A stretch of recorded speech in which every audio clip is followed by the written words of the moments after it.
Hello guys, welcome back to our channel. Episode ആരംഭിക്കുമ്പോൾ കാണിക്കുന്നത് ജീവന്റെ വീടാണ്.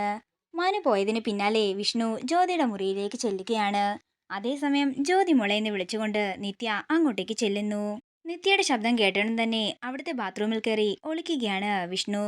മോളെ, ആരാ ഇവിടെ വന്നത്, എന്താ സംഭവിച്ചത് എന്നൊക്കെ നിത്യ ചോദിക്കുമ്പോൾ അവനെന്ന് മാത്രം ജ്യോതി പറയുന്നു. അതേസമയം ബാത്റൂമിൽ ടെൻഷനോടെ നിൽക്കുകയാണ് വിഷ്ണു. അതേസമയം തന്നെയാണ് ജീവനും വീട്ടിലേക്ക് വരുന്നത്. ജീവൻ വന്ന് കഥകൾ തട്ടുമ്പോൾ പരിഭ്രാന്തിയോടെ നിൽക്കുകയാണ് നിത്യ. ജ്യോതിയെ ഒന്നുകൂടി പുതപ്പിച്ച് കിടത്തിയതിനു ശേഷം നിത്യ ചെന്ന് കഥക് തുറക്കുമ്പോൾ ജീവൻ ചോദിക്കുകയാണ്, ആരെയാ നീ അകത്ത് കയറ്റി ഒളിപ്പിച്ചിരിക്കുന്നത്? നീ എവിടെയായിരുന്നു ഇത്രയും നേരമെന്ന് ജീവൻ ചോദിക്കുമ്പോൾ ജ്യോതി തലവേദന എടുത്ത് മരുന്ന് കഴിച്ചിട്ട് കിടക്കുകയാണെന്നും ഞാൻ അവളുടെ അടുത്തായിരുന്നെന്നും നിത്യ പറയുന്നു. എന്താ, നിങ്ങൾക്കിനി എന്റെ മുറിയും പരിശോധിക്കണോ എന്ന് ചോദിച്ചുകൊണ്ട് നിത്യ തന്റെ റൂമിലേക്ക് ചെന്ന് ബാത്റൂമിൽ കയറുകയാണ്. അതേസമയം വിഷ്ണു ജ്യോതിയുടെ മുറിയുടെ ബാത്റൂമിൽ നിന്നും പുറത്തേക്ക് ഇറങ്ങുന്നു.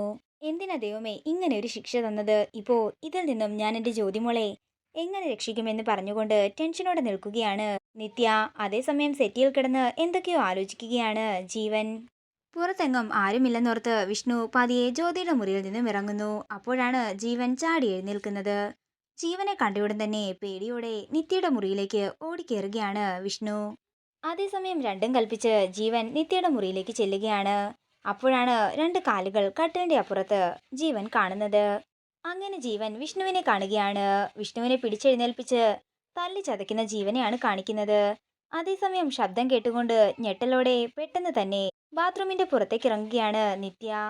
ജീവേട്ട, എന്താ ഈ കാണിക്കുന്നത്? അവനെ വിടാനായി നിത്യ പറയുമ്പോ ജീവൻ പറയുകയാണ്, കളിച്ച് കളിച്ച് നിന്റെ കളി ബെഡ്റൂം വരെ എത്തിയല്ലേ?